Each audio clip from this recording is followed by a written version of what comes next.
Bonjour et bienvenue à cette nouvelle réunion de Entre elles.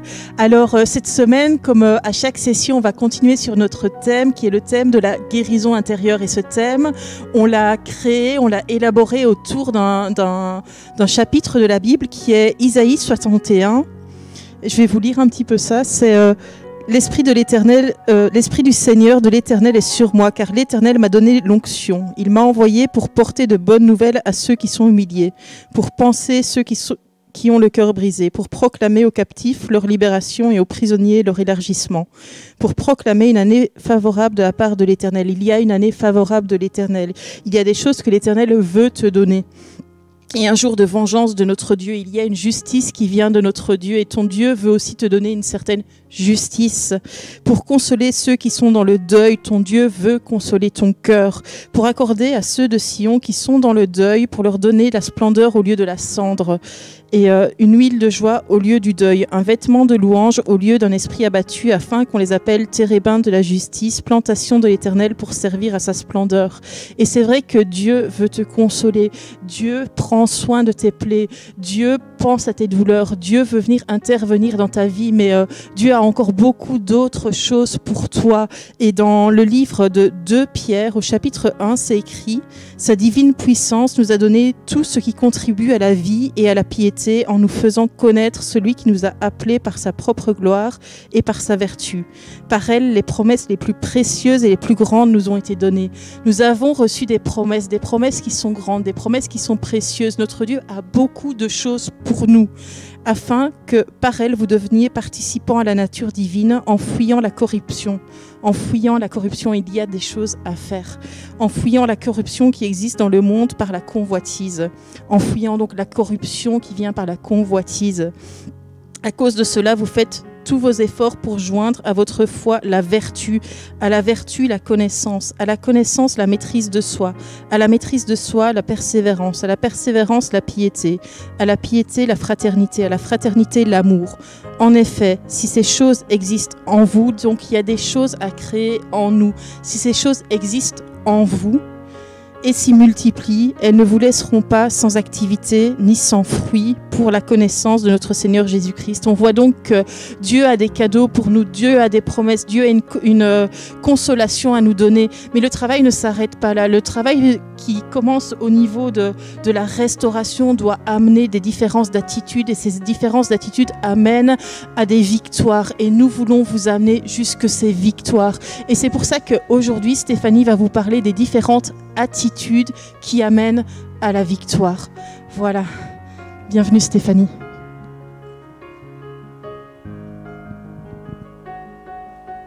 Alléluia. Alléluia. Voilà, merci à Virginie, à Dominique d'être là avec moi aujourd'hui et à Benjamin qui est là aussi pour nous aider d'un point de vue technique. Merci à vous de pouvoir vous connecter, merci de partager cette vidéo, merci de liker la vidéo. Et comme Virginie le disait, j'aimerais vraiment vous parler des mentalités de celles qui réussissent en fait. Et comme elle expliquait, on a parlé beaucoup de guérison de l'âme et on a expliqué pourquoi l'âme, pourquoi il fallait prendre soin de l'âme. Et certaines personnes peuvent se poser la question, mais c'est quoi l'âme? En fait, il est important de revenir donc sur ce que la parole de Dieu nous dit, parce que nous nous basons sur la parole de Dieu.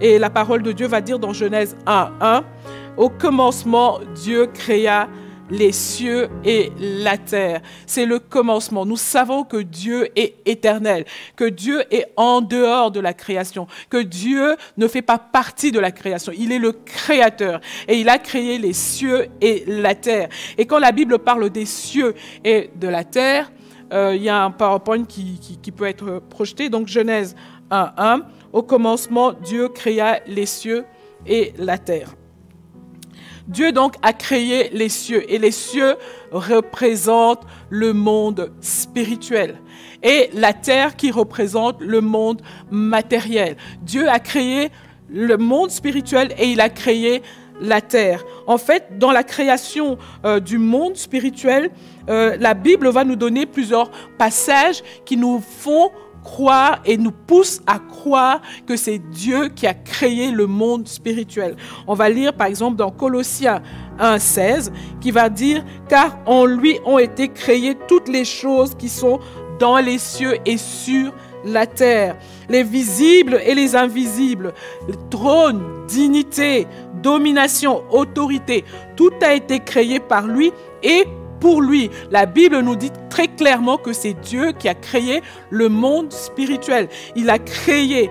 Et un autre verset, Psaume 148, 5. Et quand on lit le Psaume 148, par exemple, j'aime bien parce que là, on va voir vraiment que le Psaume va parler d'abord, premièrement, des êtres célestes. Il va parler des anges. Comment ces anges doivent louer Dieu. Et le Psaume 148, 5 va dire qu'il loue le nom de l'Éternel car il a commandé et ils ont été créés. Les anges ont été créés par Dieu. Le monde spirituel a été créé par Dieu. Et où étais-tu dans Job 38, 4, 7 quand Dieu parle à Job? Il lui dit, où étais-tu quand je fondais la terre? Dis-le, si tu as de l'intelligence, qui en a fixé les dimensions? Le sais-tu? Ou qui a étendu sur elle le cordeau? Sur quoi ces bases sont-elles appuyées? Ou qui en a posé la pierre angulaire?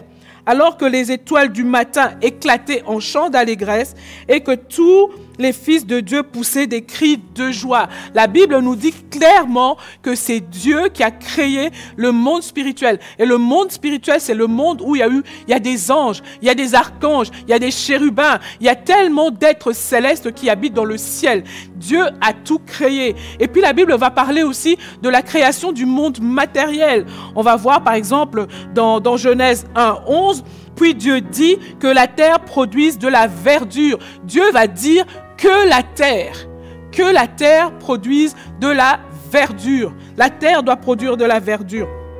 Et puis, dans Genèse 1, 20, il va dire, Dieu dit que les eaux produisent en abondance des animaux vivants et que des oiseaux volent sur la terre vers l'étendue du ciel. C'est Dieu qui va dire à la mer, produis des animaux vivants. Ces animaux vont voler dans le ciel. La Bible est claire. Elle va dire, la terre, tu produis la verdure.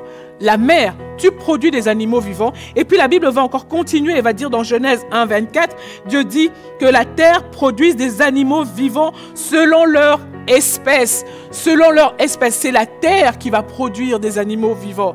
Elle va produire du bétail, des reptiles et des animaux terrestres selon leur espèce. Et cela fut ainsi. On voit très bien que dans la création du monde, que Dieu a créé le monde spirituel et il a créé le monde matériel. Et vous allez me dire, mais dans tout ça est l'homme. La Bible va aussi raconter comment Dieu va créer l'homme. Comme je le disais tout à l'heure, la terre a produit les verdures, la terre a produit des êtres vivants, la terre a produit, les mers ont produit des animaux et des oiseaux qui vont voler. Et qu'est-ce que la Bible va dire sur l'homme? Et là, on va aller toujours dans la parole de Dieu, qui va dire donc dans Genèse 1, 26, 27, « Puis Dieu dit, faisons l'homme à notre image. » Mais avant de dire ça, Jésus va donner une parole. C'est dans Jean 4, 24, Jésus-Christ a dit, « Dieu est esprit. » Et il faut que ceux qui l'adorent en esprit et en vérité. Dieu est esprit. Donc Dieu, comme il est esprit, la terre a produit des animaux, la mer a produit des animaux, la terre a produit des verdures.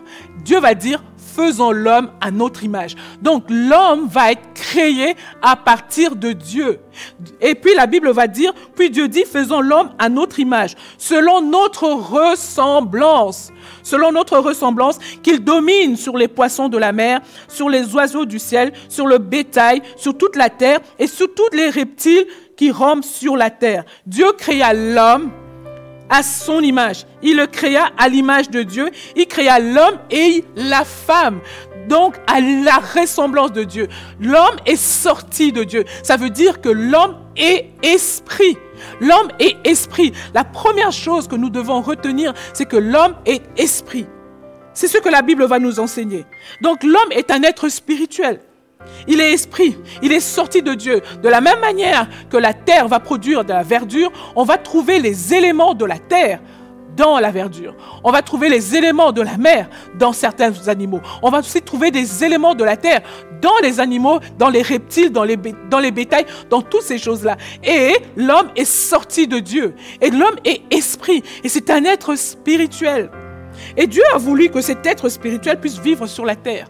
Mais pour cela, l'homme ne pouvait pas vivre sur la terre en étant un esprit. C'est pour ça que la Bible va dire dans Genèse 2, 7, « L'Éternel Dieu forma l'homme de la poussière de la terre. » Dieu va prendre l'esprit de l'homme, va prendre la poussière de la terre et va former l'homme. Le passage d'avant dit « Faisons l'homme à notre image ».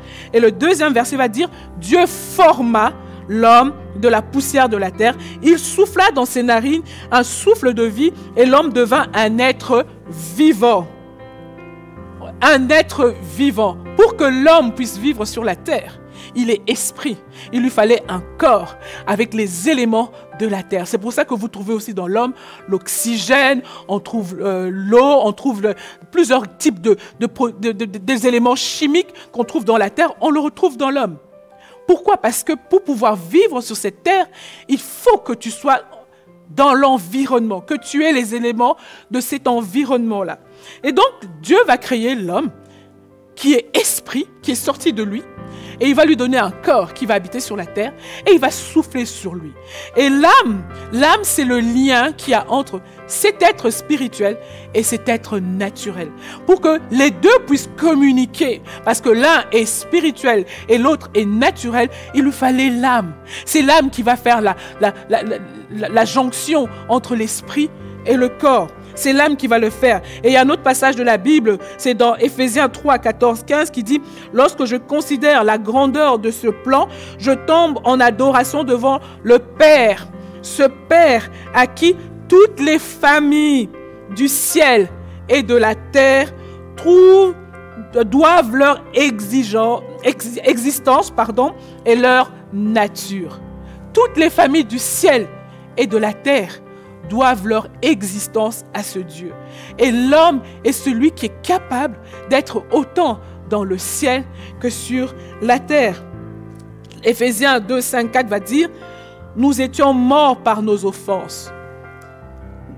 Nous étions morts par nos offenses. Nous a rendus à la vie avec Christ. C'est par grâce que vous êtes sauvés. Il nous a ressuscités ensemble et nous a fait asseoir ensemble dans les lieux célestes. » Wow! L'homme est celui qui vit, qui a la capacité d'être dans le monde spirituel et d'être dans le monde naturel. Et l'âme va être le moyen de communication. On a une double identité. On a une double identité. C'est pourquoi vous allez voir dans la Bible, beaucoup de gens vont vivre certaines expériences. Ils vont aller dans le ciel. Pourquoi ils peuvent aller dans le ciel? Parce qu'ils ont cette identité qui leur permet d'aller vivre. Dieu va leur donner la possibilité de voir le ciel, de voir beaucoup de choses. Pourquoi? Parce qu'on est des êtres spirituels. On est d'abord spirituel. De telle sorte que quand nous mourons, quand nous perdons notre corps, automatiquement nous devenons illégaux sur la terre. On doit partir. On doit partir. Et de la même manière, des esprits ne peuvent pas venir sur cette terre comme ça. C'est pour ça qu'ils ont besoin d'un corps. Parce que dans le monde dans lequel nous sommes, c'est uniquement des êtres vivants, des espèces, l'homme avec un corps qui peut habiter, agir, dominer cette terre. Donc, voilà pourquoi l'âme. Et nous pensons également que l'âme est la clé. Parce que quand on guérit son âme, quand son âme est malade, il ne sait pas communiquer avec l'esprit et il ne communique pas bien avec le corps. Autre chose, quand Adam et Ève ont péché, automatiquement, leur esprit a été coupé avec l'Esprit de Dieu. Ils sont toujours des êtres spirituels, mais la Bible les considère comme étant morts devant Dieu.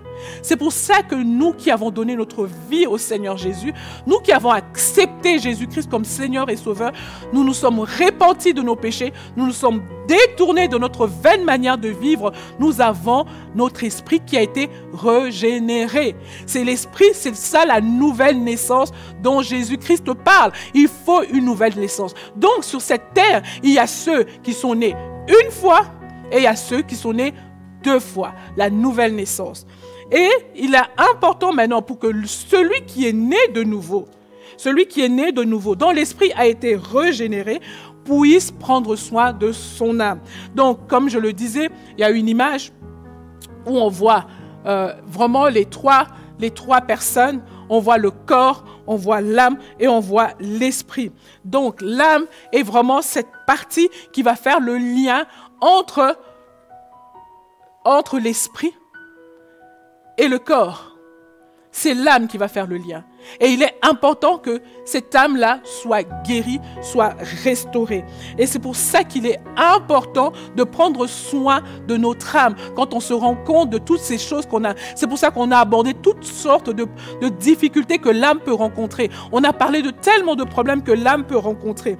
Et c'est pour ça que Jésus va dire dans Luc 4, 18, il dira « L'Esprit du Seigneur est sur moi, parce qu'il m'a oint pour annoncer une bonne nouvelle aux pauvres. » Le verset que Virginie a lu tout à l'heure. Il m'a envoyé pour guérir ceux qui ont le cœur brisé, pour proclamer aux captifs la délivrance et aux aveugles le recouvrement de la vue, pour envoyer libres les opprimés. Et c'est important que l'âme soit guérie. Parce que quand l'âme n'est pas guérie, la délivrance ne prendra pas place comme il faut. Certaines personnes se précipitent dans la délivrance avant de chercher d'abord la restauration de l'âme. Et Jésus met de l'ordre. Il dit, attention, je vous annonce une bonne nouvelle. La bonne nouvelle, c'est accepter, répentez-vous, donnez votre vie au Seigneur. Votre esprit va être régénéré. Ensuite, il faut que votre âme soit guérie. Il faut que votre âme soit restaurée par la puissance du Saint-Esprit. C'est le Saint-Esprit qui restaure notre âme. Et puis, après notre conversion, donc je le disais, il y a la repentance, il y a toutes ces choses-là qui vont prendre place. Et la Bible va dire dans Romains 12, 2, ne vous conformez pas au siècle présent, mais soyez transformés par le renouvellement de l'intelligence, afin que vous discerniez quelle est la volonté de Dieu, ce qui est bon, agréable et parfait. Le renouvellement de l'intelligence, c'est le travail de l'âme. Le renouvellement de l'intelligence, c'est le travail de l'âme. C'est le fait d'avoir cette nouvelle mentalité. Et c'est pour ça que je parle de mentalité aujourd'hui. Pourquoi la mentalité de celles qui réussissent? C'est quoi la mentalité? J'ai regardé un peu dans le dictionnaire et j'ai vu que mentalité voulait dire ensemble des manières d'agir, de penser, de juger de quelqu'un. C'est une façon de penser, une façon d'agir, une façon de juger les personnes, les situations. C'est la mentalité. Et cette mentalité doit être changée. Cette mentalité doit être transformée. Cette mentalité doit être renouvelée. Et cette mentalité, c'est un travail de l'âme. C'est l'âme qui doit être travaillée. C'est l'âme qui doit être changée. C'est l'âme qui doit être transformée. C'est pourquoi nous considérons que l'âme est la clé. La clé d'une vie réussite, c'est l'âme. C'est l'âme. Alors, quelles sont ces mentalités? Qu'est-ce que je voulais dire par la mentalité de celles qui réussissent? En réalité, vous devez savoir que nous sommes, comme je l'ai dit, des êtres spirituels.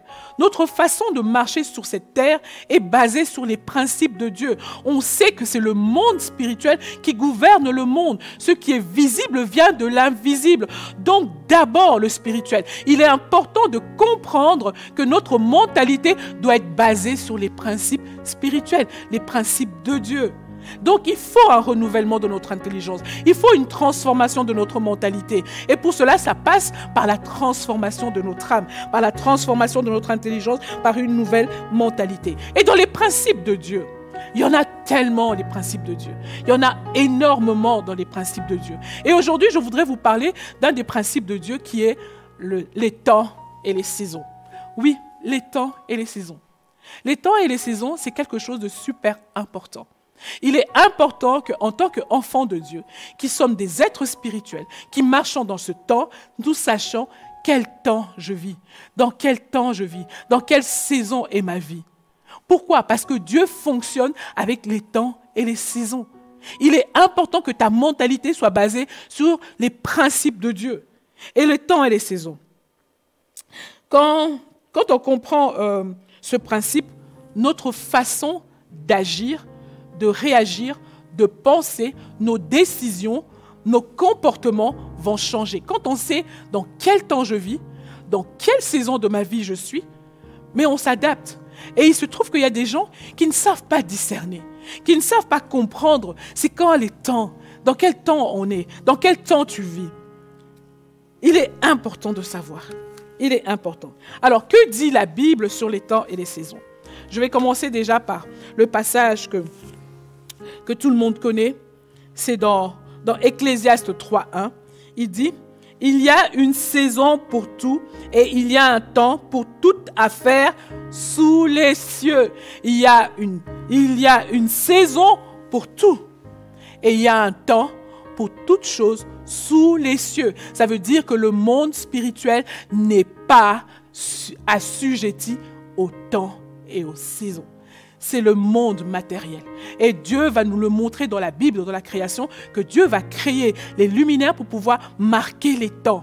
Donc, le monde spirituel n'est pas concerné par ça. Mais nous, qui sommes des êtres spirituels, qui marchons dans le monde naturel, nous avons intérêt à comprendre les temps et les saisons dans lesquelles nous sommes en train de marcher. Ça va façonner notre façon de penser, ça va façonner notre façon d'agir. David disait dans le psaume 31:15, « Mettons ça en ta main. » Un autre passage que j'ai beaucoup aimé, dans 1 Chronique 12:32, « Des fils d'Issachar, ayant l'intelligence », quand on parle de l'intelligence, ça a trait à l'âme. Comme on le disait, l'âme, c'est le ciel de l'intelligence, des émotions, de la volonté, de tellement de choses. Donc, les fils d'Issachar, ayant l'intelligence des temps pour savoir ce que devait faire Israël, de son chef et tous leurs frères sous leurs ordres. C'est l'histoire d'Israël qui devait aller en combat. Et alors David va demander à toutes les familles, à toutes les familles d'Israël d'envoyer des gens. Il y en a qui vont venir à 2000, 3000. Et les fils d'Issachar, la Bible dit qui avait l'intelligence des temps, ils ont su que ça ne sert à rien d'envoyer 10 000 hommes. Il faut juste qu'on envoie 200 hommes. Vous vous rendez compte? Leur décision, leur façon d'agir a été marquée par leur capacité à discerner les temps. Donc ta capacité à discerner les temps dans lesquels tu es va te pousser à prendre certaines décisions, à agir, à penser d'une certaine manière. Mais quand on regarde plus loin, on va voir à un moment donné, Jésus, quand il va mourir, il va rencontrer ses disciples, ils vont commencer à discuter avec lui, et puis les disciples vont lui dire, mais quand tu reviendras, c'est à ce moment-là que tu viendras rétablir ton règne. Et Jésus va dire, ah non, c'est pas à vous de connaître. La Bible va dire dans Acte 1, mais nous ne devons pas chercher, en fait c'est dans Acte, il dit, mais il leur dit, ce n'est pas à vous de connaître les temps ou les saisons que le Père a réservées à sa propre autorité. Ce qui veut dire, pendant un moment, je me dis, mais Seigneur, tu dis d'un côté qu'on doit avoir l'intelligence des temps, et puis tu dis on ne doit pas demander. En réalité, ce que Jésus est en train de dire aux disciples, c'est que ce n'est pas à vous de dire à quel moment, moi, je viendrai restaurer. C'est pas à toi de dire, Seigneur, maintenant, c'est bon, tu peux revenir maintenant faire telle chose. C'est pas à nous de dire, mais c'est à Dieu de te révéler. Si Dieu veut te révéler les temps et les saisons, il va le faire. Mais c'est pas à toi de dire à Dieu, voici, c'est maintenant le temps. Maintenant, c'est bon, maintenant, tu peux venir. Maintenant, c'est bon, maintenant, tu peux prendre ma vie, tu peux faire ceci. Non, ce n'est pas à nous. C'est l'autorité de Dieu, c'est lui qui choisit. Alors, quelle est la différence entre les temps et les saisons? C'est quoi la différence? Alors, une façon pour nous de savoir les temps vont définir un moment de notre vie. Les temps vont emmener une nouvelle chose. En fait, le temps, c'est un événement qui arrive dans ta vie qui détermine le temps dans lequel tu es. Par exemple, aujourd'hui, l'Église vit quelque chose de particulier. En 2020, il y a eu la pandémie. C'est un temps qui vient de commencer pour l'Église. Un événement majeur qui va changer complètement toute une génération, toute une destinée. C'est un temps. La naissance de Jésus était un temps qui avait été annoncé et qui est arrivé. Ça, c'est un temps. Les temps vont annoncer des choses nouvelles. Et un temps va changer quand il y a quelque chose de nouveau qui arrive et l'ancien va passer. Ça, c'est le temps. Donc, le temps annonce de nous. Et le temps est linéaire. Donc, c'est une ligne droite. On va naître, on va faire ceci, on va faire cela. C'est une ligne droite. Il est important de comprendre que nous vivons dans des temps et les temps sont déterminés par des événements particuliers. Alors, qu'est-ce que la Bible va dire? Ésaïe 43, 19. Voici, je vais faire une chose nouvelle sur le point d'arriver. Ne la connaîtrez-vous pas? Je mettrai un chemin dans le désert et de fleuves dans la solitude. Dieu était en train d'annoncer à Israël, à son peuple, il y a un temps nouveau qui va arriver. Il y a un temps nouveau, il y a une nouvelle chose qui va arriver. Le Messie va naître, le Messie va arriver. Et Israël, quand le Messie est arrivé, ils ne l'ont pas reconnu. Pourquoi? Parce qu'ils n'ont pas compris dans quel temps ils étaient. Ils ne savaient pas. Ils n'ont pas discerné. Ils étaient encore dans l'ancienne saison. Ils étaient encore en train de faire les choses qu'ils connaissaient. Ils étaient encore dans l'ancien temps, alors que les choses avaient changé. Il est important de changer notre mentalité, de changer notre façon de penser, de changer notre façon d'agir, de changer notre façon de prendre des décisions et de discerner les temps dans lesquels ton âme est, les temps dans lesquels ta vie est, les temps dans lesquels tu traverses, parce que ça te permet de prendre des bonnes décisions. Donc, le temps, comme je l'ai dit, va venir avec des moments. Bam, bam. Et Ecclésiaste,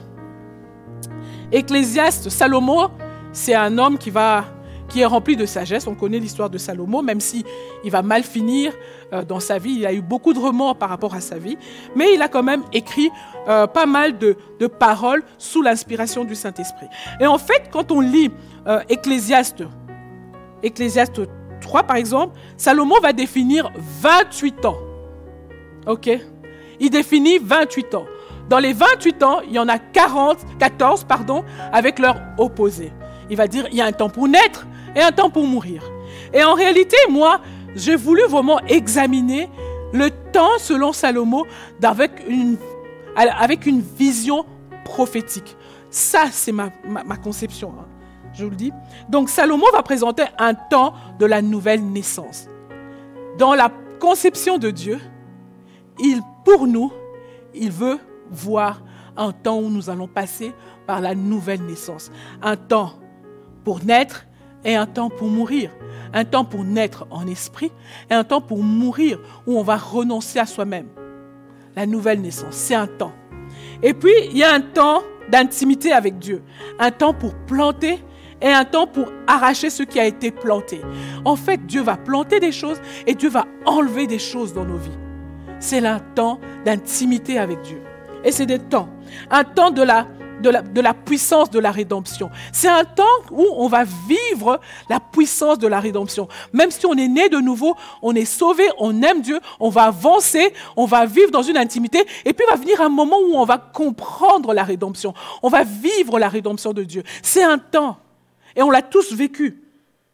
Un temps pour tuer, on va tuer Jésus. Et un temps pour guérir, où nous, on va être guéris. Lui va mourir et nous, on va être guéris. La rédemption. Il y a un temps pour la crainte de l'Éternel, un temps pour aimer et un temps pour haïr. Pourquoi? Je vais aimer plus ce que Dieu aime, mais je vais haïr ce que moi j'aimais.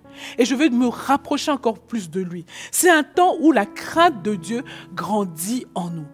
C'est un temps. Il y a un temps où Dieu te donne de nouveaux territoires. Je passe, il y en a plusieurs, je vous ai dit qu'il y en avait 28.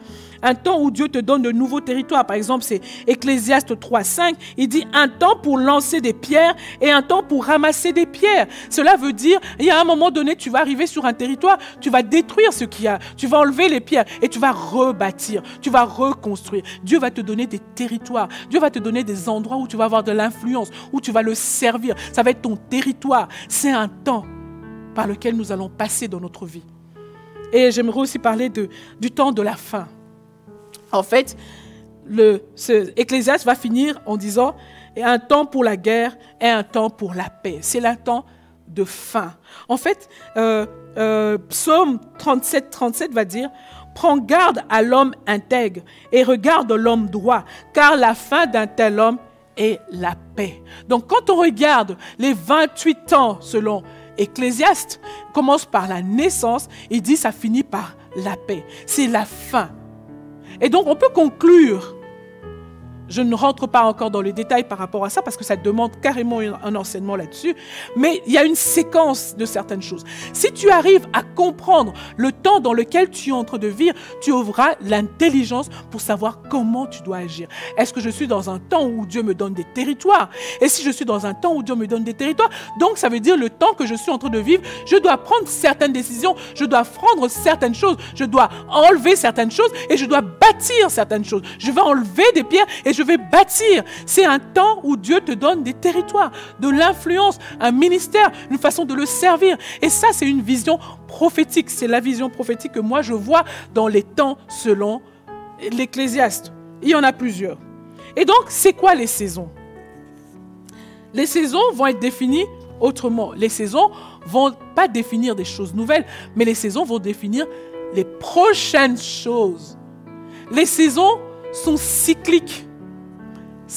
Comme l'hiver, on sait qu'après l'hiver, ça sera le printemps. Après le printemps, ça sera l'été. Après l'été, ça sera l'automne. Après l'automne, ça sera à nouveau l'hiver. C'est quelque chose de cyclique. C'est les prochaines choses. Les saisons définissent les prochaines choses. Et ça se répète. Et ça se répète. Donc, on va avoir un temps. Et dans ce temps-là, on va avoir des saisons. Et ces saisons-là vont se répéter. C'est les mêmes choses qui vont passer, qui vont revenir, qui vont passer. Il est important de savoir dans quel temps tu es et surtout dans quelle saison tu es. Il y a des gens qui vont ne pas savoir et ils vont prendre des mauvaises décisions. Je dois rester à un endroit, mais je décide de déménager. Je veux rester dans tel pays, je décide de changer de pays. Je dois rester dans tel travail, mais je décide de changer de travail. Alors que ce n'était pas le temps de Dieu. Ce n'était pas la saison pour le faire. Donc c'est important de savoir c'est quoi les saisons. Et moi, en lisant la parole de Dieu, je trouve, c'est mon point de vue, bien entendu. On peut en définir plusieurs. La révélation est progressive. Si ça se trouve, dans quelques mois, je vais rajouter autre chose. Donc, aujourd'hui, moi, je considère qu'il y a 6 saisons, en fait. La première saison, c'est la saison de la semence. C'est la saison où, comme on dit, on rencontre Dieu, la nouvelle naissance. On rencontre Dieu, ça c'est un temps. Mais on peut vivre un autre temps où dans cette saison-là, on va recevoir une parole de Dieu. Donc il est important que dans le temps que tu vis, dans les moments que tu vis, que tu commences par chercher la parole de Dieu, la révélation de Dieu, les promesses de Dieu. Ça, c'est le temps de la saison de la semence, où Dieu vient semer quelque chose dans ta vie. Dieu vient te donner une promesse. Dieu vient te donner une parole. Dieu vient te donner une direction. Dieu vient te donner des pensées. C'est quelque chose que tu reçois de lui. Et c'est une saison où Dieu sème dans ta vie. Dieu plante dans ta vie. Dieu met des choses dans ta vie. C'est une saison. C'est la saison de la semence. C'est comme ça que je l'appelle. Il est écrit dans Marc 4, 26, il dit encore, « Il en est du royaume de Dieu comme un homme jette de la semence en terre. » Dans le royaume de Dieu, dans le monde spirituel de Dieu, Dieu va semer. Dieu va semer des paroles. Dieu va semer des promesses. Parfois, on va aller quelque part, on vit quelque chose et Dieu va te donner une promesse, une prophétie, une parole de connaissance. C'est quelque chose que Dieu va semer en toi. Tu peux vivre un miracle, tu peux vivre quelque chose de magnifique. Ça, c'est une saison que Dieu va donner. Et une deuxième saison, c'est la saison de silence. C'est une saison où on a l'impression que Dieu est silencieux. On a l'impression que le ciel est fermé. On a beau prier, on a beau chercher, on a l'impression que tout est fermé. On peut chercher Dieu, il n'est pas là. Et là, je vous dis, à ce moment-là, qu'est-ce qu'on fait? On se rattache à la parole qu'on a eue de Dieu. On se rattache à notre identité. On sait qu'on est enfant de Dieu. Et on sait que c'est une saison. Elle ne dure pas, elle va passer. Et donc, cette saison-là, qu'est-ce que Dieu va dire? Dans Psaume 22, 2 à 3, David, par exemple, va dire « Mon Dieu, pourquoi m'as-tu abandonné ? Et t'éloignes-tu sans me secourir, sans écouter mes plaintes? Mon Dieu, je crie le jour et tu ne réponds pas. La nuit et je n'ai point de repos. » C'est un temps que chacun d'entre nous, on va vivre. C'est une saison où on a l'impression que tout est fermé, que Dieu ne nous écoute pas. Jusqu'à quand? Ça, c'est Habakkuk 1, 2. Jusqu'à quand, ô Éternel, j'ai crié et tu n'écoutes pas? J'ai crié à toi à la violence et tu ne secours pas. C'est un temps où on a l'impression que il n'est pas là. On voit les autres vivre des choses. On est content pour eux. Mais nous, on n'a pas l'impression que Dieu est là. Ce n'est pas vrai. C'est juste une saison de silence. Il faut s'attacher à la parole de Dieu. Il faut rester à notre identité et savoir qu'il a dit « Je ne vous abandonnerai pas jusqu'à la fin du monde. » Emmanuel, Dieu avec nous. Donc, malgré ces temps de silence, Dieu est avec nous. Et puis, il y a une saison de l'attente. que nous soyons en train de prier pour l'intervention divine. Nous cherchons la face de Dieu et on attend. On a demandé quelque chose à Dieu. On attend. On ne l'a pas encore. On est entre la semence qui a été semée, la promesse qu'on a reçue dans cette saison-là et l'accomplissement. On attend. C'est une période d'attente. Et qu'est-ce que Dieu va dire dans Psaume 37, 7? Il dit « Garde le silence devant l'Éternel et espère en lui. Ne t'irrite pas contre celui qui réussit dans ses voies, contre l'homme qui vient à bout de ses mauvais desseins. » Donc, dans cette période d'attente, dans cette période où tu ne vois rien s'accomplir, où tu ne vois pas l'intervention de Dieu, dis à ton âme « Espère en Dieu ». Dis à ton âme, espère en Dieu. Je suis dans tel temps, je suis dans telle saison, c'est la saison de l'attente.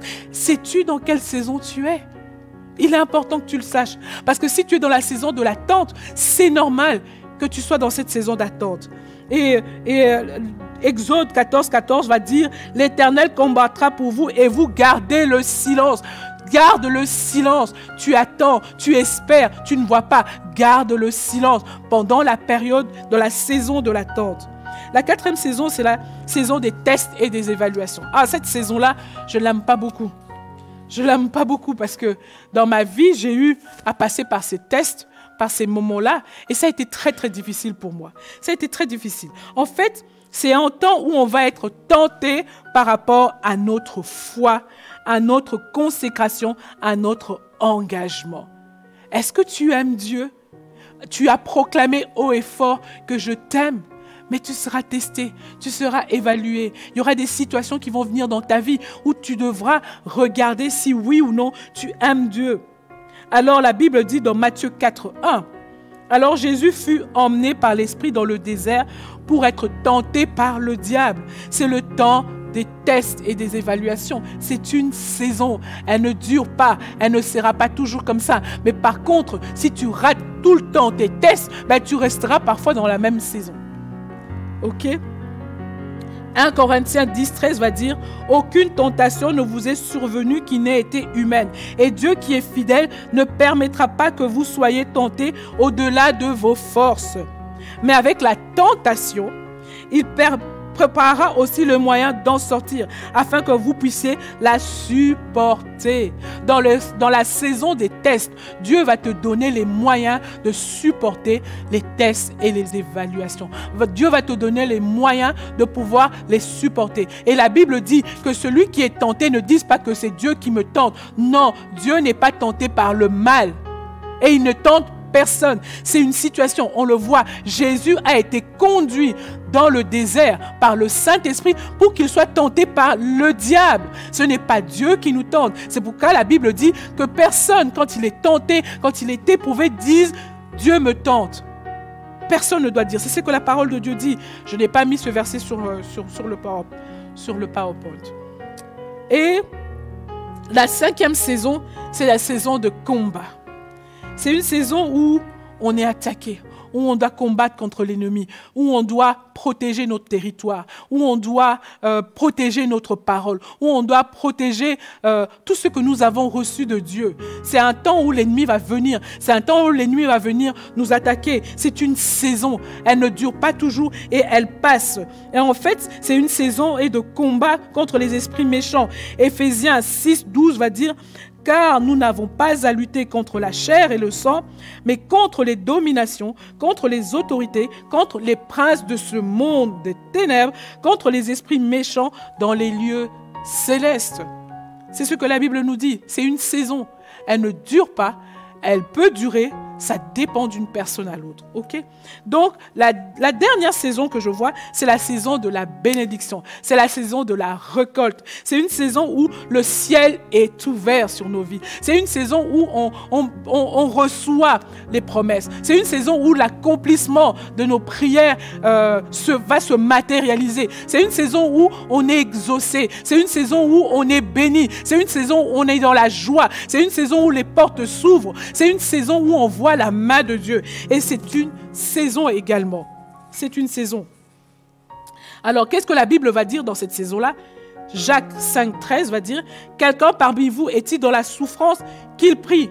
Quelqu'un est-il dans la joie qu'il chante des cantiques? Quand on est dans la saison de bénédiction, on loue Dieu. On compose même des nouveaux chants. Parfois, j'ai même chanté des chants en langue, tellement que je suis dans la joie. La saison de bénédiction s'accompagne souvent par un temps de louange, un temps d'adoration, un temps où on est en train d'exalter Dieu pour les bienfaits, un temps d'action de grâce. C'est un temps d'action de grâce qui va s'accompagner par des actions de grâce. Alors, parfois, certaines personnes peuvent dire, mais Steph, si je rate ma saison de bénédiction, qu'est-ce que je vais faire? La Bible dit que Dieu est le maître des temps et des circonstances. J'aime notre Dieu parce qu'il a toujours une longueur d'avance, comme le dit le pasteur Christian. Il a toujours une longueur d'avance. Et Daniel 2, 21 va dire, et c'est lui qui change les temps et les saisons, qui dépose les rois, établit les rois, il donne la sagesse aux sages, la connaissance à ceux qui connaissent l'intelligence. C'est juste magnifique de voir ce que Dieu peut faire. Il change les temps et les saisons. Vous savez, Abraham et Sarah, ils avaient passé le temps de l'enfantement. Ils avaient passé le temps où ils pouvaient avoir des enfants. Mais Dieu leur avait fait une promesse et ils sont passés par plusieurs saisons de leur vie. Et à un moment donné, Dieu va changer les temps. Sarah, qui ne savait plus avoir d'enfants, va avoir des enfants. Vous savez pourquoi? Parce que Dieu est juste magnifique. Pourquoi? Parce que Joël 2, 25 dit, « Je vous remplacerai les années qu'ont dévoré la sauterelle, le Gélec, le Asile et le Gaza, ma grande armée que j'avais envoyée contre vous. » Quand Dieu dit, « Je vous remplacerai les années », je ne vous remplace pas la récolte que les sauterelles ont pris. Non, les années. Ça veut dire qu'à un moment donné, Dieu a la capacité de changer les temps dans lesquels tu es. Tu as raté un temps, tu as raté une saison. Dieu peut changer. Dieu peut changer. Alléluia. On n'est pas limité. On n'est pas à pleurer. On n'est pas à blâmer. On ne tombe pas dans la culpabilité parce qu'on sait que notre Dieu a toujours une longueur d'avance. Il peut changer les temps. Il peut changer les saisons. Pour toi. Il les change. Quand on vient à lui, quand on le crie à lui, il les change. Et Daniel, c'est ce qu'il va dire. Et donc, dans tous ces temps et les saisons, comme je vous disais, il est important de pouvoir discerner, parce que quand on discerne les temps dans lesquels on est et les saisons dans lesquelles on est, on peut prendre les bonnes décisions. On prend les bonnes choses. Mais vous savez, la saison la plus difficile, c'est la saison de l'attente. Vous savez pourquoi c'est la saison la plus difficile? Parce que dans la saison de l'attente, on a l'impression que rien ne se passe. On a l'impression que nos prières ne sont pas écoutées. On a l'impression que nous ne sommes pas exaucés. On a l'impression que tout est fermé. On a l'impression que ça n'avance pas. En fait, c'est la période la plus difficile. Et j'aimerais vraiment qu'on puisse réaliser qu'il y a deux choses. Il y a deux choses dans cette période d'attente. Vous savez, Israël a reçu la promesse que je te sors d'Égypte avec Moïse. Dieu va dire à Moïse, tu vas sortir le peuple d'Égypte, tu vas les emmener à Canaan, là où coule le lait et le miel. Bon, on sait tous très bien que dans ce pays-là, ça ne coule pas comme ça. Ça veut juste dire que dans ce pays-là, vous allez travailler et vous pouvez vivre la bénédiction. Donc, Moïse reçoit la promesse de Dieu. Il sait qu'il doit conduire le peuple. Mais pourtant, quand on regarde l'histoire, ils ne sont que 2 à être entrés dans Canaan.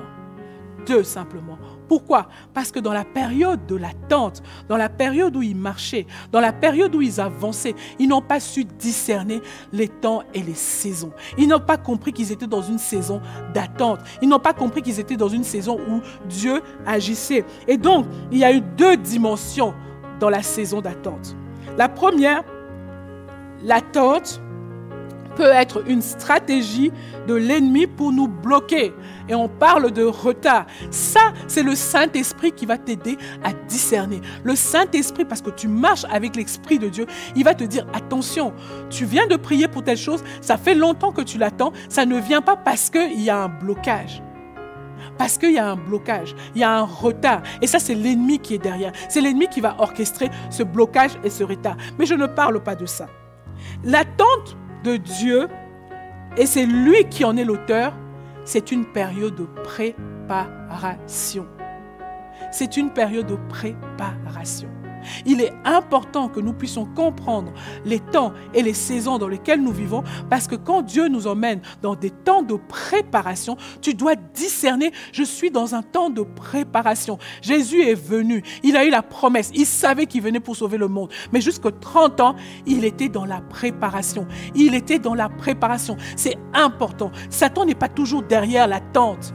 Satan n'est pas toujours derrière la tente. C'est un temps de préparation. Et donc, c'est pour ça que je dis, la saison de la tente est la plus difficile parce qu'elle révèle qui nous sommes réellement. Elle révèle ce qui est en nous. Elle révèle comment nous pensons, comment nous voyons Dieu, comment nous voyons sa parole, comment nous voyons notre destinée. Et donc, il est important de comprendre certaines vérités. La tente n'est pas l'absence de progrès ni d'avancement. Ce n'est pas parce que je ne vois rien dans le monde matériel que dans le monde spirituel, les choses ne changent pas. Daniel est en train de jeûner pendant 21 jours, mais il ne savait pas que sa prière avait déclenché une guerre dans le ciel. Il ne savait pas. Donc l'attente, pendant les 21 jours où il attendait, c'était un temps de préparation. L'attente n'est pas synonyme de retard, sauf si c'est l'ennemi qui est derrière. C'est une étape de préparation, comme je le disais. Deuxième vérité. Troisième vérité, l'attente ne veut pas dire manque de joie. Il y a des gens, quand ils sont dans l'attente, c'est la dépression. Ils ne chantent plus, ils sont malheureux, ils se plaignent de tout. Ils ne sont pas contents, ils sont ceci, ça ne va pas, Dieu m'a oublié, prie pour moi, vas-y là, on va appeler le pasteur, on va appeler telle sœur, on va harceler les autres, prie pour moi, ça ne va pas. Tu es dans un temps d'attente. Discerne la saison. C'est une saison d'attente. Parle à ton âme, dis à ton âme, je suis dans une saison d'attente. Ça veut dire que Dieu est en train de me préparer à quelque chose. Je suis dans une saison d'attente. Change de mentalité, change ta façon de penser, change ta façon d'agir. Tu es dans une saison d'attente. Une autre vérité, c'est que l'attente est plutôt le signe que nous reconnaissons qu'il y a un temps convenable. Il y a un temps convenable, la Bible va le dire. Il y a un passage de la Bible qu'on va lire plus loin. Donc, le grand danger dans la saison de l'attente, c'est l'impatience. C'est l'impatience. On est impatient. Et les gens vont imaginer des choses. Dans cette période d'attente, on va imaginer que Dieu va agir de telle manière, il va faire telle chose, il va parler avec tel autre. Et alors on commence à courir après prophète, après prophétie, après parole. On demande à Dieu qu'il reconfirme ce qu'il t'avait déjà donné. Comme tu ne discernes pas le temps ni la saison dans laquelle tu es, et comme tu ne sais pas garder les paroles que Dieu te donne, tu ne comprends pas que tu es dans une saison de préparation et l'impatience vient. L'impatience va pousser les gens à prendre des mauvaises décisions. La jeune fille va avoir la pression de la famille et va épouser la personne qu'elle n'aurait pas dû épouser. L'impatience va nous pousser à acheter la maison qu'on ne doit pas acheter, à acheter la voiture qu'on ne doit pas acheter, à déménager alors qu'on ne doit pas déménager. L'impatience va nous pousser à prendre des actions, à penser d'une certaine manière qu'on ne doit pas avoir. L'impatience, c'est le grand danger dans la saison de l'attente. Et vous savez, quand on regarde Abraham et Sarah, Dieu avait dit, vous allez avoir un enfant. L'impatience, Sarah va dire à Abraham, va vers Agar. Abraham ne dit rien. Abraham, il faut que tu ailles vers Agar. Agar ne dit rien. Et vous savez quoi? Dieu non plus ne dit rien. Dieu non plus ne dit rien. Et on peut croire que Dieu permet, Dieu est d'accord avec ça. Conséquence, on a aujourd'hui toute une génération avec laquelle on est en train de se battre. Ça conduit quoi? À Ismaël. L'impatience. Quand on veut aider Dieu, quand on ne comprend pas les temps et les saisons, on est impatient. On prend les mauvaises décisions qui ont des conséquences sur toute une famille, sur toute une génération. Je connais l'histoire d'une famille qui ont déménagé. Ils ont déménagé, ils sont allés dans un autre pays. Ils n'auraient pas dû aller là parce que le papa cherchait un autre travail. Et conséquence, les enfants qui étaient dans l'église, les enfants qui étaient dans la foi se sont complètement éloignés. Complètement éloignés. L'impatience. Et parfois, on va pousser les gens. Parfois, on va inciter. Oui, vas-y, on encourage. Vas-y, prends la décision. Fais ça, fais tel achat, fais telle dépense. Vas-y. C'est l'impatience. L'impatience. Et Dieu, parfois, il ne dit rien. Il ne dit rien. Ce n'est pas parce que Dieu ne dit rien que Dieu est d'accord avec ce que tu fais. Ce n'est pas parce que Dieu ne parle pas que Dieu est d'accord. Non. C'est comme je vous le disais. Abraham n'a rien dit. Agar n'a rien dit. Dieu n'a rien dit non plus. Et donc l'impatience, c'est le grand danger de la saison de l'attente. Et parfois, on va entrer dans des situations, on va prendre certaines décisions, on va penser d'une certaine manière, et puis on va entrer dans des difficultés, dans des problèmes. Et là, à un moment donné, Dieu est amour, Dieu est bon, il est miséricordieux, il vient nous secourir, il vient nous sortir de là. Et là, au lieu de dire, non, j'ai été impatiente, on va dire, alléluia, j'ai eu ma percée. Non, ce n'était pas une percée. C'était pas une percée. Tu étais impatiente. Ton impatience t'a conduit dans des mauvaises situations. Ton impatience t'a conduit dans des problèmes. Et Dieu, dans sa bonté, est obligé de sortir de là. L'impatience. L'impatience. Jacques 1, 6, 8 va dire, mais qu'il demande avec foi sans douter, car celui qui doute est semblable au flot de la mer, agité par le vent et poussé de côté et d'autre. Qu'un tel homme ne s'imagine pas qu'il recevra quelque chose du Seigneur. C'est un homme irrésolu, inconstant dans toutes ses voies. Inconstant dans toutes ses voies. Il y a des gens, moi j'ai déjà discuté, tu as des sœurs qui te disent « Ah mais tu sais, il y a 2 mois, Dieu m'a dit je dois faire ça. Dieu m'a parlé. » Et elles rentrent dans une saison d'attente, de préparation, ne discernent pas. Et puis quelque temps après, te dire « Ah non, finalement, Dieu ne m'avait pas dit ça. Il m'avait dit de faire ça. » Ah bon, entre 2 mois, Dieu a décidé de changer d'avis. Non, l'impatience nous pousse à prendre les mauvaises décisions. Et la Bible dit qu'un tel homme, il est un homme irrésolu, inconstant dans toutes ses voies. L'impatience est un danger. La période de l'attente, c'est la plus difficile. La saison de l'attente est la plus difficile. Mais comme je le disais, c'est une période d'attente. Et pour conclure, j'aimerais dire ceci. Dans les principes que nous voulons apprendre de Dieu, il est important de toujours considérer Jésus-Christ comme notre standard.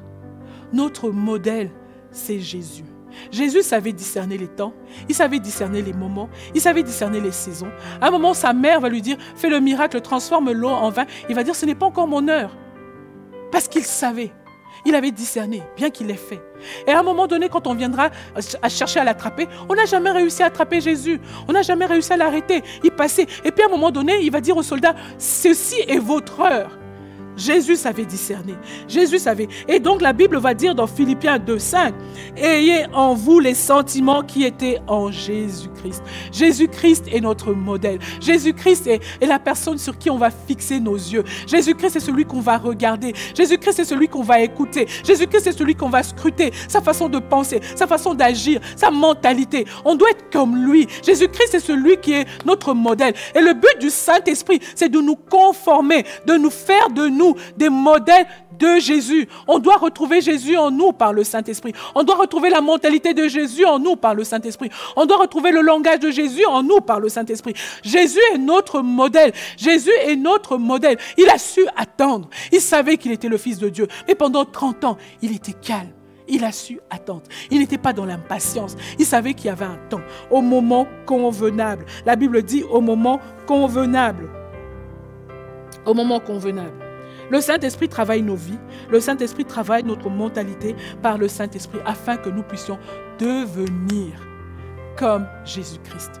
C'est notre modèle. Ces derniers temps, je me mets à étudier la Bible, à regarder Jésus, comment il considérait les choses, comment il voyait les gens. Vous savez, on est venu, nous, par manque d'onction. Quand quelqu'un vient vers nous, j'ai tel problème, on commence par lui dire « Ah ben, est-ce que tu as pardonné? Est-ce que tu as fait ceci ?» On commence à faire des cures d'âme par-ci, des cures d'âme par-là, à pouvoir... Jésus ne faisait pas ça.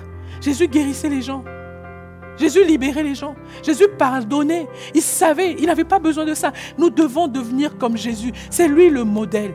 C'est lui le modèle. Dans notre façon de penser, c'est lui le modèle. Dans notre façon de réagir, c'est lui le modèle. Dans notre façon d'agir, c'est lui le modèle. Sa mentalité doit être notre mentalité.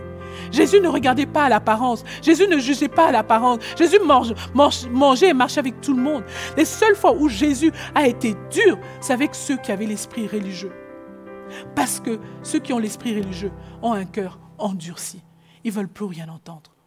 Et Jésus était dur avec eux. Et donc il est vraiment important dans notre vie que nous puissions réaliser que le modèle, c'est Jésus.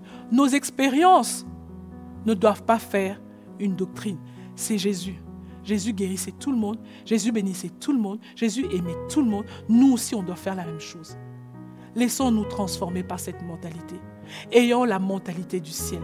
Nous sommes des êtres spirituels. Nous sommes des êtres spirituels et nous marchons ici. Et il est important que tu saches les temps et les saisons dans lesquelles tu es. Quel temps vis-tu? Quelle saison vis-tu? Il est important de revenir à ces choses. Alléluia. Alléluia. Seigneur. Alléluia. Alléluia. Vous savez, je lisais la dernière fois et je voyais Paul qui disait à l'église de Corinthe, par 2 fois, j'ai voulu venir vous voir, mais Satan m'en a empêché. Et j'étais là, je me dis, Seigneur, Paul, il n'a pas su prier, empêcher cela. Satan a su réussir. Mais jamais on a vu la Bible nous dire que Jésus avait été empêché par Satan. Jamais on avait vu dans la Bible que Jésus a fait telle ou telle chose, que Satan avait fait telle ou telle chose. Jamais on a vu. Jésus est notre modèle. Jésus est notre modèle. Revenons aux écrits de Jésus. Revenons à l'enseignement de Jésus. Revenons à la mentalité de Jésus. On va vraiment prier. Et maintenant, je vais vraiment prier pour chacune d'entre nous qui traversons des moments où nous nous posons plein de questions. Il est temps que tu te tournes vers le Saint-Esprit et que tu le dises, Saint-Esprit, parle-moi. Dans quel temps je suis? Dans quelle saison je suis? Parce qu'en fonction de ça, je saurai comment vivre. Et celui qui sait comprendre, celui qui a l'intelligence de comprendre, vit une vie de victoire. La vie de victoire, ce n'est pas une vie où on n'a pas de problème. La vie de victoire, c'est une vie où on est malade, on a la joie. On n'a pas d'argent, mais on a la joie, on a la paix, on dort, on vit des combats, mais on est là, on prie, on loue Dieu, on n'est pas découragé. Ça, c'est une vie de victoire. Pourquoi? Parce que Satan, quand il vient dans les épreuves, quand il vient dans les situations, il veut nous voir abattus. Mais une vie de victoire, c'est dire non, je ne céderai pas. Comme Paul, je ne serai pas terrassé. Je ne serai pas terrassé, je ne serai pas dans la détresse. Je serai, c'est vrai, je vais avoir des coups, mais je ne serai pas par terre. Non, ça, c'est une vie de victoire. Et c'est ce que Dieu veut, que nous ayons la mentalité qui nous emmène dans une vie de victoire. Alléluia. On va prier. Seigneur, je te loue, je t'adore, je te rends grâce, Père, pour ces instants, Seigneur. Que cette parole, Seigneur, qui a été une révélation pour ma vie, soit une révélation pour celles qui vont la recevoir. Que cette parole puisse nous ouvrir les yeux, Seigneur. Que nous puissions discerner les temps et les saisons. Que nous ne tombions pas dans l'impatience à pouvoir prendre des mauvaises décisions. Que nous soyons vraiment des hommes qui vivent, Seigneur, selon ta parole.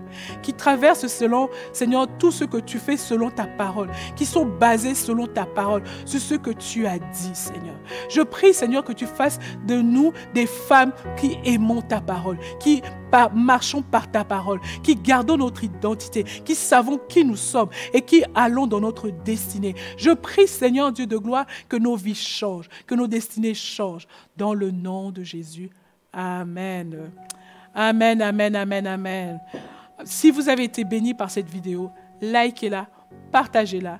Et si vous voulez qu'on puisse continuer à parler, parce que je n'ai pas eu le temps d'entrer dans les détails par rapport au temps, comme je le disais, il y en a plusieurs, vous pouvez m'écrire, on peut en discuter et on est complètement disponible. Virginie, Dominique et moi, nous répondons. Vous connaissez notre adresse mail, c'est entreelles@paroledespoir.be, égliseparoledespoir.be.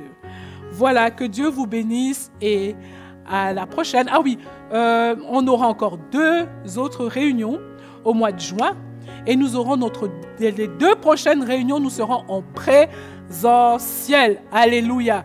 Malgré les temps dans lesquels nous sommes en train de vivre, Dieu va permettre que l'Église puisse se réunir. Donc, les 2 prochaines réunions seront en présentiel. Il faudra s'inscrire. Et notre dernière réunion, ça sera une réunion de fête. Voilà, une réunion de fête et nous aurons une invitée spéciale. Et je vous en parlerai dans quelques jours. Vraiment que Dieu vous bénisse et à bientôt. Au revoir.